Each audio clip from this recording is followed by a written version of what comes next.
โดยม่วนบ่ ม่วน สวัสดีน้องพินจะได้ม่วนบ่ไปมื้อนี้ม่วนเลยแต่ละเทื่อนี่ไปกับไผน้องไปหาจะไปกับมันจะไปคนเดียว มื้อก็ไปผู้เดียวบ่ย่านบ่ไปผู้เดียวบ่เคยไปเลยใส่เบิ่งในพักนี่ถน เพิ่นแนะนำเบามิกเนาะพี่น้องเนาะก็สิมามันเพื่อนพูดเด็กน้อยสิมาเล่ารายละเอียดเนาะเพราะว่าทางนี้ถ้าว่าได้เฮ็ดแล้วก็เฮ็ดใหม่บ่ได้แม่นบ่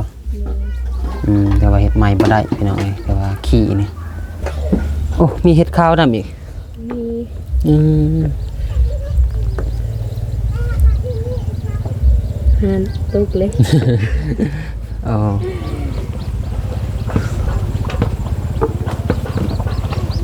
ดินยังมีล้างออกหั่นแหละดินลายเติบเนาะม่วนพี่น้องไปกับน้องมื้อนี้ก็มีบ่าวมิกแล้วก็บ่าวสายน้องบุษบาน้องพินม่วนบ่พอกบ่าวมาหานี่ม่วนบ่เงาเนาะ แต่ว่าละเอียดได้น้องกันสิเด็ดก่อนหมดแล้วเนาะโอ้ก็หาเด็ดตัวแกก็เด็ดออกหมดเลือกคักกันเลยพี่น้อยพอแบบเป็นเสี้ยนพักเนาะเลย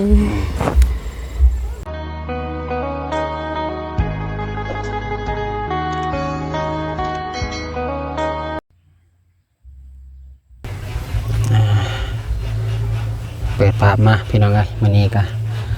มาหอเรือนแล้วที่ว่าหลังจากที่ไปเก็บผักเนาะครับบ่าวสะแล้วก็น้องบุษบาน้องพินพี่น้องเลยก็ได้ไปเที่ยวห้วยน้ำลำเซ่นี่แหละที่บ้านกันดอดเนาะพี่น้องที่ว่าน้ำเซโดนไปหาผักกูดเคี้ยวนี่แหละเนาะก็มีหลายชนิดอยู่ผักก็โอเคพี่น้องหันหน้าหันตามาทางนี้ก่อนเนาะก่อนอื่นมัดกราบทักทายสบายดีพ่อแม่พี่น้องเนาะมัดสุขคนว่าสิอยู่ภายในหรืออยู่ต่างประเทศก็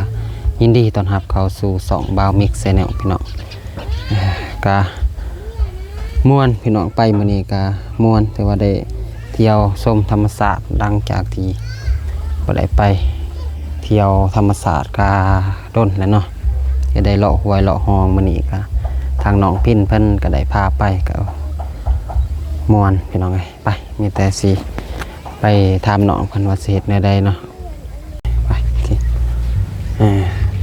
จะได้สบายดีเด้อน้องบุษบาสวัสดีเด้อโดยม่วนบ่ ม่วนสวัสดีน้องพินจะได้ม่วนบ่ไปมื้อนี้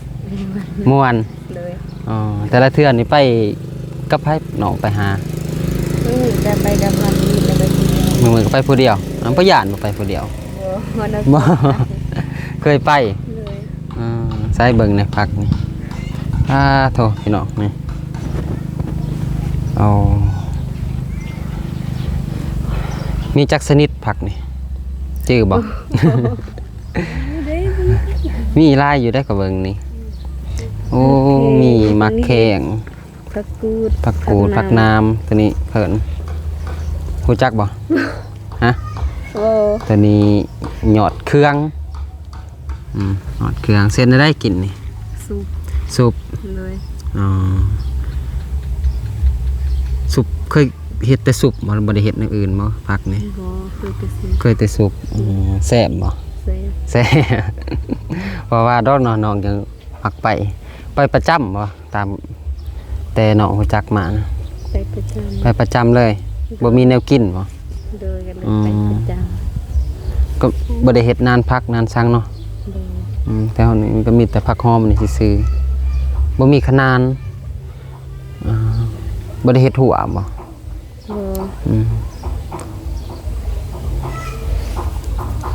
ไปมีแต่น้องเสร็จได้ไปเบิ่งนะพาบ่าวไปเบิ่งเลยโอเคพี่น้อง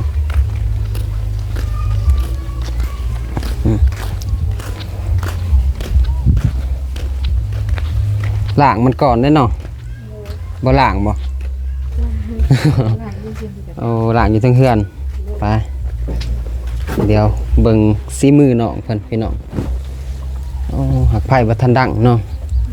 นึ่งแล้วข้าวน้ำ ยัง ฮะ ยัง ต้มผักก่อนบ่ต้มผักแล้วจังนึ่งเขา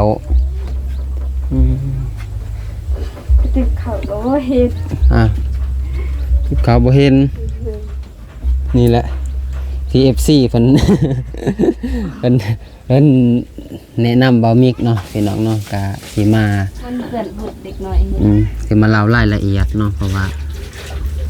ทางนี้ถ้าว่าได้เฮ็ดแล้วก็เฮ็ดใหม่บ่ได้แม่นบ่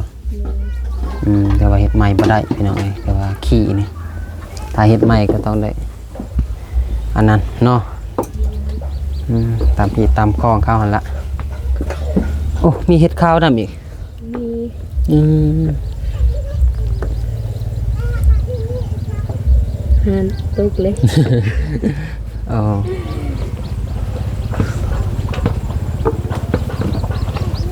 ดินยังมี ล้างออกหั่นแหละดิน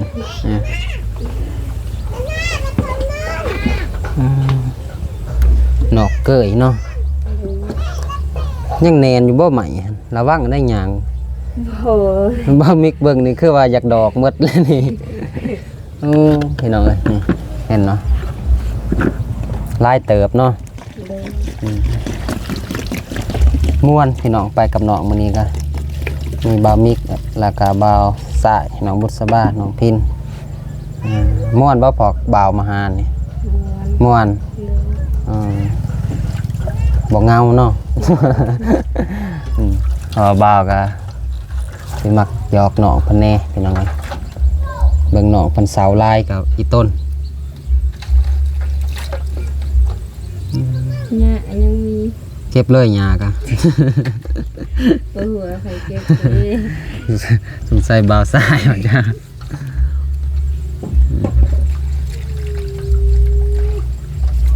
เป็นอาหารพื้นบ้านอ่ะเดี๋ยวดังไพ่เนาะเนี่ยน้องดังไพ่โอ้เคยเห็ดกินอยู่ติบ่เคยปกตินี่น้องกับแม่นี่ไผเห็ดกิน อันนี้จะมี เปลี่ยนกันบ่อ๋อแต่ว่ายิงตามเนาะแต่ว่าแบ่ง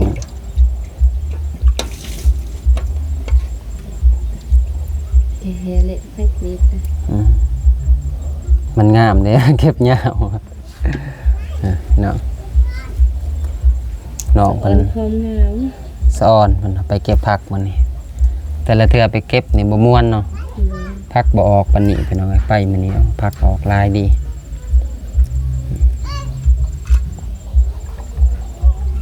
นี่ว่าน้องเพิ่นบ่ได้เลาะแต่ลุ่มขึ้นเนาะว่าลัดเลยไปทางลัดเลยถ้าเลาะแต่ลุ่มมันก็สิได้หลายกว่านี้นะงามเนาะยอดเครื่องตัวนี้แต่ว่าเก็บยาวเลย มันแก่ได้เก็บยาวนะ กินว่าได้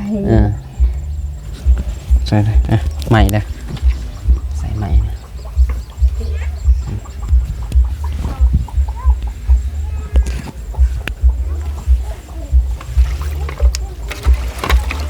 ล้างผักล้างดีได้ดิน มีขี้ดินได้ผลตกใหม่นั่นนี่ จะนวสะ ต้องรักษาความสะอาดไว้ก่อนพี่น้องเพราะว่าเรากินไปก็กินบ่สะอาดลักๆแม่นใส่ติ้งกินว่า เลย เวลาเรากินมีฝุ่นมีสังก็เสี่ยงกับกระเพาะหรือว่าใส่ติ้งเท่านี้แหละ ชาติฟากูดนึงแก เคยกินบ่ ไอ้จ้ะ โอ้ก็คือกันนั่นเนาะ เคยกิน แก่บ่เล็ดเอาซะมันอ่อน ความงามเขาเก็บจนเก๋ มันซ่อนเด้งาม สะออนความงามเนาะ แต่บ่มีนี่แนมเบิ่งบ่กล้าลงว่าแนมเบิ่งนกซ่าน เป็นตะยาน คืออยากทะลุแล้วพี่น้องเอ้ยเบิ่งแต่น้องเหยียบก็ยังอยากกันนั้นแหละ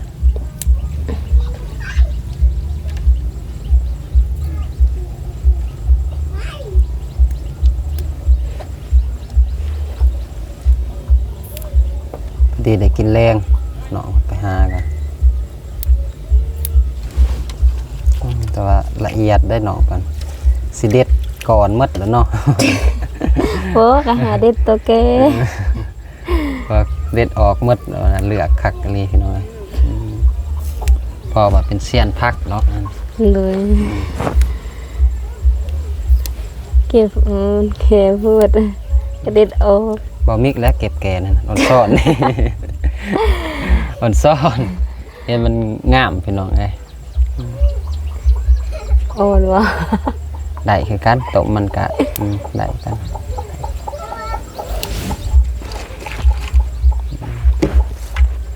ก็เป็นผักกูดเซ่เนาะ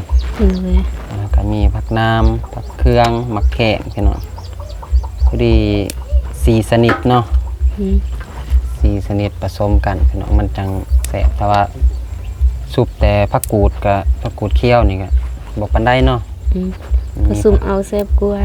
ผสมนี่แสบกว่าพี่น้อง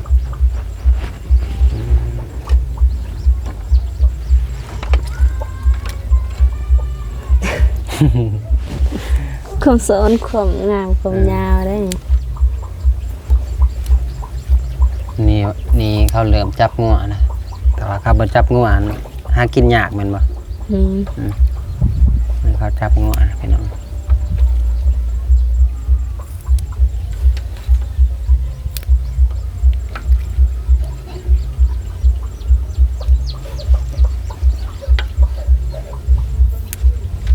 พอกูดยังแกไฟเด็ด หาทานแล้วโอ้ไฟเด็ดพากันเด็ดตักว่าทุกคนเลย น้องมันสำรวจกันแน่ๆเนาะจักเบาสายจักเบามิกเด้อเก็บนี่ เพราะว่ามันซ่อนพักพี่น้อง ความงาม เบามิกกะมักเลยกินสุกผักแบบนี้ผสมกันแบบนี้แต่ว่าลักๆนี่มันผักน้ำนี่แหล้วผักยิงตามผู้มักเนาะยิงตามผู้มักพี่น้อง บ่มักก็บ่มัก นี่เบาจากใจเบามิกมันประเภทแต่ว่าผักนี่มันผักน้ำเบามิกมากหน่อก่อนก็ถูได้ถูเติบได้พี่น้อง เพราะว่าเพิ่นสิเอาผักที่เปื่อยหยากเปื่อยนี่ลงก่อนผักที่เปื่อยไว้เพิ่นสิไว้เทิงเห็นนะมะแขกนี่ก็สิไว้อยู่ลุ่มคือกันเนาะแล้วผักกูดอันนี้มันสิเปื่อยไว้พี่น้องมันสิไว้เทิง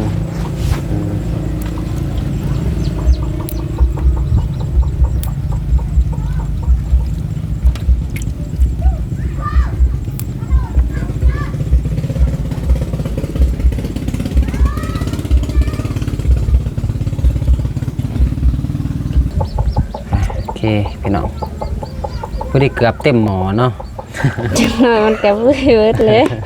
พอดีแล้วต้มผักหมอหนึ่งกับพอดีเพราะว่ามันยังสิหยุบลงอยู่เนาะเป็นหนองประเทศละเอียดอันนี้พี่น้องแต่ว่า มันก็เปื้อน มันเปื่อนลายเนาะ มาจากดินก็เก็บยัด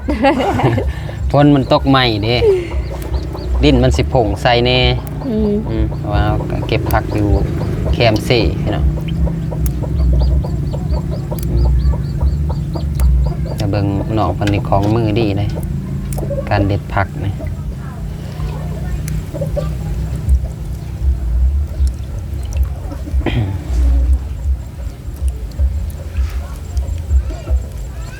เดี๋ยวสิเบิ่งวิธีหนองเห็ดสุกผักธรรมศาสตร์ผักขวยผักหองพี่น้อยเป็นหน้าตาแบบใดกับมารอหลุนเบิ่งน้ำกันเนาะ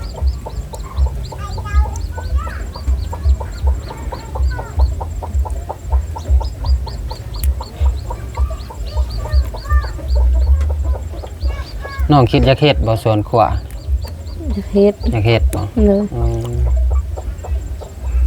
นี่มีแต่เอื้อยเพิ่นเฮ็ดเนาะ เลย น้อง หันก็เฮ็ดน้ำกัน น้ำกัน โดยส่วนหันปลูกผักปลูกปลาน่ะบ่ได้ขี้ซ้ํบ่ได้กินซ้ำ ก็บ่มีตะนางเนาะ โดยไก่ถักเข้า มีแต่ไก่เขาไปเขี่ยหมดนานพัก ผักก็บ่ได้กิน แต่ว่าเฮ็ดน้ำกันกับเอื้อยน้องจันทนาเนาะ เลย เฮ็ดน้ำกันอยู่ไกลกันก็ซ้ำว่าคนท่านเดียวนั่นแหละแต่ว่าอยู่ต่างเนาะ เลย สำเร็จพี่น้องใส่น้ำใส่ลายได้ไหม ดูสิล่ะ ดังไพ่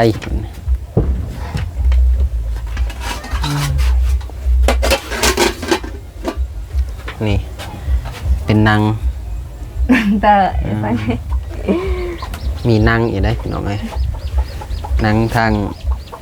บ่า ไอ้ ว บ่าวอันนงมันเนาะ โดย หมอไทย ปัญญาเนาะเอาให้ทีมงานบ่าวนึงว่าเอา อย่าแล้วมันเป็นหยังเนาะทีมงาน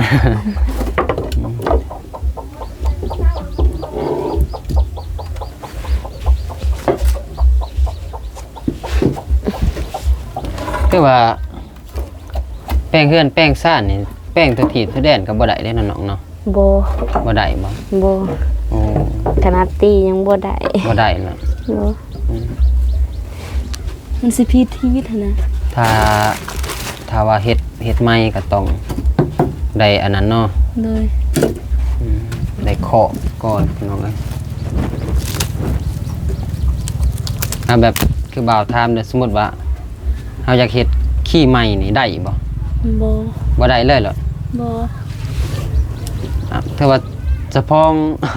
ได้เฮ็ดเฮือนครัวใหม่เลยบ่ เลย จังได้เฮ็ดใหม่ เลย เพราะว่าเฮ็ดแล้วเลยเนาะ เลย ต่างเนาะพี่น้องอันสิบ่คือหีดลาวเนาะ เลยมันต่างกันกัน หีดลาวนี่คือทางบามิกนี่ถ้าว่าขี้ไฟมันบ่ดีล่ะเฮ็ดใหม่ก็ได้ แต่ว่าทางบ้านนอกบ่ได้พี่น้องเอ้ยพิธีลื่นบ่ได้เนาะ เลย ต้องได้ถือตามหีดคองประเพณีที่น้องเคยเห็นแล้วเนาะ เลยพาไปเอาพื้นก็ โอเคพี่น้องนี่แต่ทาพักเปื่อยเนาะ เลย แบ่งดีๆเลย มองความเลย อ๋อพื้นลายไปจ้ะโอเคบ่พื้นนี้สูงโพด ทกออกอีกข้างสูง แล้วพอดีเลย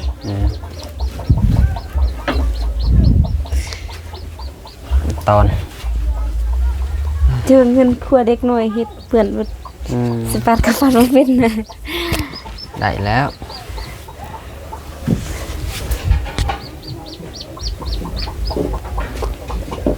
มันจะทาให้มันสุกเลย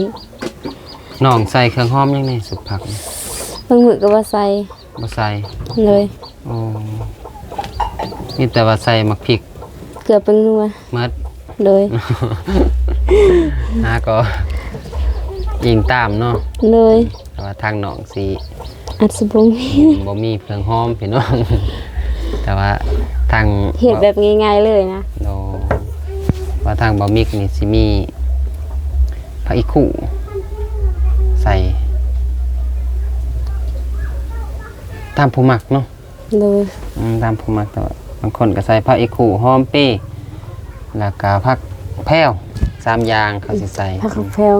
หอมได้เฮาใส่แบบซุปผักนี่ แม่น แต่เสียดายบ่มีแนวนี้แนวหมักอยากปลูก บ่มีบ่ โอ้ โอ้หายาก ผักแพรวนี่หายากเพราะว่าผักแพรวนี่มันถ้าว่าเฮาเด็ดเลยๆแล้วมันสิบ่ปงผักหอมแบบนี้อ๋อเวลาเฮาปลูกใหม่หั่นเด้ความมันปงแล้วเฮาเด็ดมันตายก่อน บ่คงคือ มันบ่แพ้ ก็คือหอมเป้หรือว่าหอมเป้หอมจีนนี่แหละมันสิบ่เป็นหยังผักแบบนี้ เลย เพราะว่ามันขึ้นแล้วมันมีในแตกมา เลย ผักแพรวเนี่ยมันบ่มีในเด้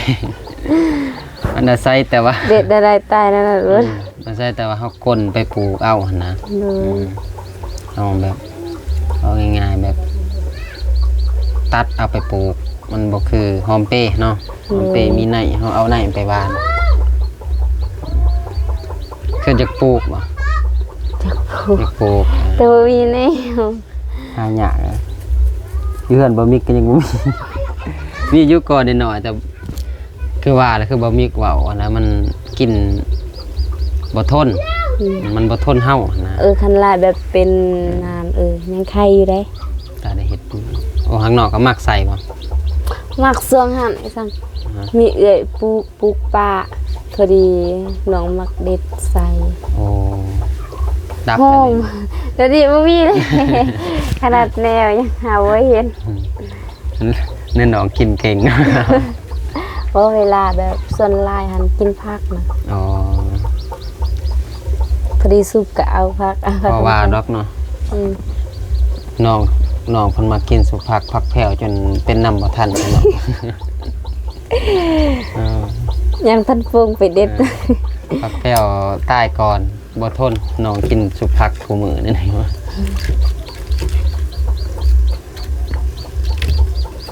ได้ไปจอบอยู่บ่สวนมัน โบ หาก็ปลูกเนาะ หากระปุกมีไหม งามอยู่ติมันปีนี้ บ่ฮู้บ่ได้ไปเบิ่งแต่ อ๋อหักแต่ละปีนี่พอเบิ่งว่ามันก็ บ่แห่งปีนี้แห่งเบิ่งบ่ได้กุกมันกั จั บ กปีเลยเฮ็ดสวนมัน 30 ปีเลย 30ปีแล้วก็อยากจืดแล้วเนาะ มันอยากจืดจักจางเลย บินมันก็ต้องแห่งปลูกธรรมศาสตร์เนาะ เลย บ่ได้ใส่พุ่นใส่ซังพี่น้อง บ่ได้ใส่ยาบอกมันลุกแห้ง ทกออกเอกก็ได้อันแห้งหลายนะสิเปื่อยไว้อยู่ดอกพี่น้องมีแต่ทามาแข่งกับผักน้ำกับสุกแล้วเนาะ เพราะว่าผักกูดนั่นกูดเคี้ยวนี่มันสุกไว้พี่น้องโอเคมีแต่บะหมี่สีกลายเป็นตอนเนาะพี่น้องเอาตอนนอกกันปรุงแต่งเลย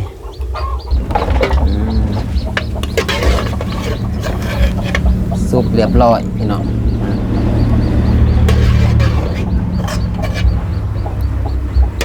แข้งนี่เด็ดออกกันเนาะ เรียบร้อย สุกกับพวกมันกับโพด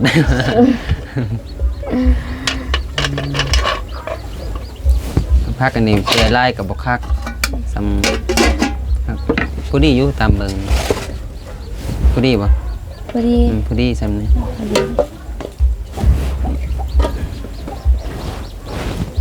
นี่ใส่กระถาดเอ้ามันง่ายเอาคนใส่ซ้ำเลยเนาะ เคยใส่ซ้ำตลอดเดี โอ้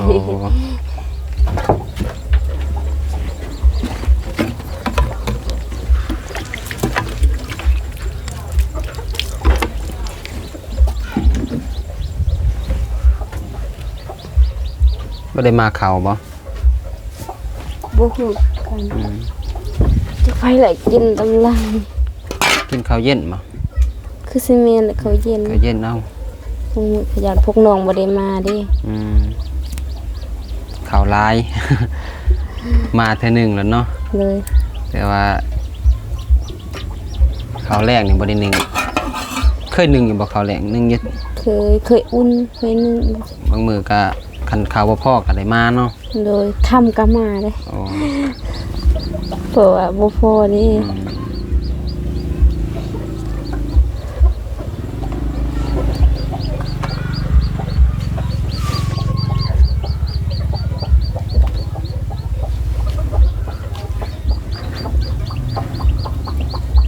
กำเอาเซฟ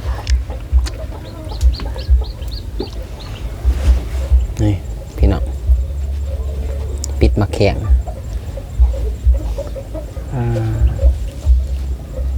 กินแบบง่ายๆแล้วเนาะ เลย ในชีวิตน้องนี่คิดอยากอีสักแบบอาหารแซ่บๆนี่นะ อยากกินไข่ ฮะ อยากกินไข่ อยากกินไข่ เลย เ บ่มีเงินกะบ่ต้องซื้อก็ได้ บ่แบบหมักนะแบบแนวแซ่ แบบ บมักสิซื้อหั่นแหละมีแต่เบิ่งสิซื้อหั่นแหละ มีแต่ไข่ เลย อ้อถือว่ามักกินเนาะ โดย ต้มบ่ต้มขัว ต้มขัวหั่นนะ อ๋อมักเนาะ เลยบางมื้อก็แกงเอา อืมแกงเอา เลย แกงใส่กับหยัง บ่ได้ใส่กับหยังใส่ผักเผ็ดเกลือเป็นนัวแบบนั้น อ๋อแบบง่ายๆแบบเอาเนาะ อืม เอาพี่น้องแบบไข่นี่แหละก็แซ่บคือกันแบบนั้นเพราะว่าบะหมี่ก็เคยกิน เลย ทุบแล้วก็ตีไข่มันแตแล้วก็ เขาล้น กะล่นใส่น้ อืม ำแล้วก็ใส่เกลือเป็นนัว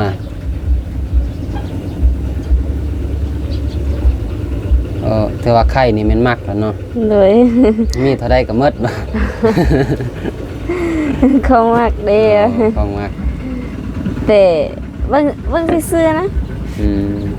บ่มีเงินก็ ถ้า บ่ มีก็ซื้อบ่ อืมถ้าบ่มีก็บ่ซื้อ น้องเพิ่นมากินไข่พี่น้องปลาป้องกับบ่ปานใดบ่ ก็ไว้จักเสื้อลายสนิทอยู่แล้ว หน่อย ว่าทิวเลยนะ ทิมก็ได้ ปีตำเอาคือสิเสียน้องเคยตำกินมาเค็มเลยแซ่บอ่ะ ตำแจ่วมะแขก เลย โอ้พี่น้องอยากมือแน่เนาะ อืม เห็นขวดมันก็อยากอับแน่พี่น้องปอกปิดมะแขงบ่มีหยังหลายน้องเพิ่นสุพักนี่ตำมักพริกขัวนั่นแหละเนาะ เลย พริกขัวแล้วพริกกีแล้วก็ใส่เกลือเป็นนัวก็แล้ว พอดี อืม เครื่องหอมก็บ่มี เอาแม่นว่าบ่อยากใส่ บ่มีเครื่องหอมเนาะ เลย เครื่องหอมเป็นบ่ทัน น้องเพิ่นกินดุกินสุภักเก่งนี่ เครื่องหอมกับปรุง อืม ว่าท่านปรุงสับตายก่อน คือว่าแล้วมันเฮ็ดนานกับมันหัวนั่นนี่เนาะ เลย ไก่สร้างไปตอดไปเหยียบมันก็บ่แพ้สัตว์หั่นนะ อืม ง่ายๆบ่แพ้สัตว์ ถ้ามีแต่เฮาเองก็บ่ปานใดดอก มีแต่คนโดนปันไดดอก สัตว์แน่พี่น้องเขา สัตว์ก็คือคนนี่เลย แต่สัตว์หาง ไปจักสิว่าเลย สัตว์ก็เหยียบไปเลยเนาะ อืม เหยียบมันนี่สั่ง บางมือเขาก็เคี้ยว เดี๋ยวบ่มิกซ์ให้ไปเบิ่งส่วนครัวน้องเพิ่นก็เฮ็ดน้ำกันกับแม่ จันทนา จันทนาเนาะ อืม ก็เฮ็ดครัวน้ำกันพี่น้องเอ้ย ลายเลยสำได้อยากกินนะ นี่แหละกินซุ่มเลย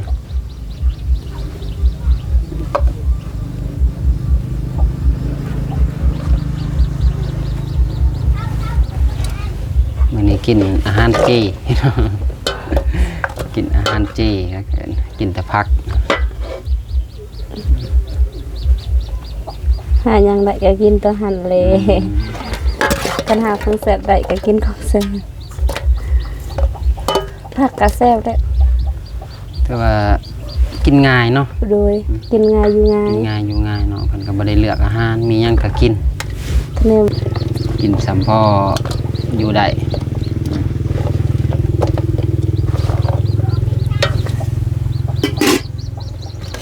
ทำมาพริกมา โดย อืม คุกก็เป็นเถื่อ สิลองเหยียบเบิ่งสิเป็นจะได้ อืมเนาะ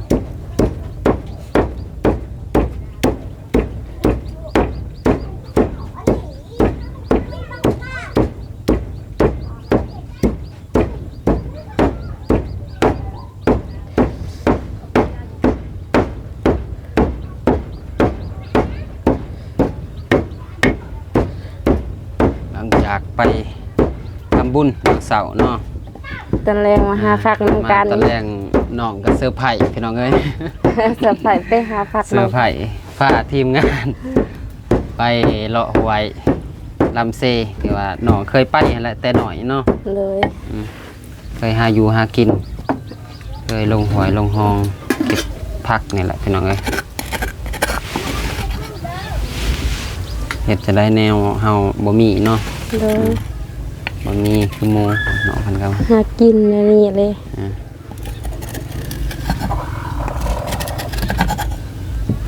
อีกกินผักกับไปหาเนื้อคือ คือจะกินผักก็ไปหาผัก ไปกินหอยกับไปงมหอย ปรุงแต่งเรียบร้อยพี่น้อง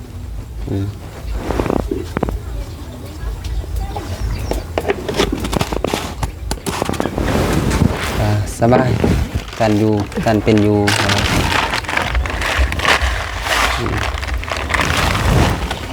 ถอกหมดได้เข้มเกลือ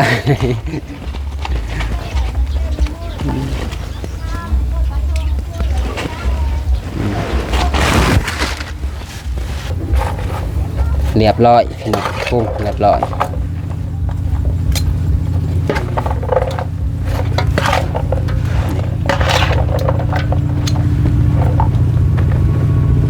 เสียหายว่าจักพอดีจักโว ซิมเบิ่งที่น้องว่าแซ่บก็แซ่บมันแล้วน้องกินเอง แต่ว่าถาแม่ขึ้นมาแล้วยังกินน้ำกัน บ่าวบ่เป็นหยังหรอกบ่าวก็กินแล้วจังมาพอมาวันเสาร์ครับ โอ้ บ่าวอนงก็กินข้าวสวยเลยเด้พอดี2 โมงเขาก็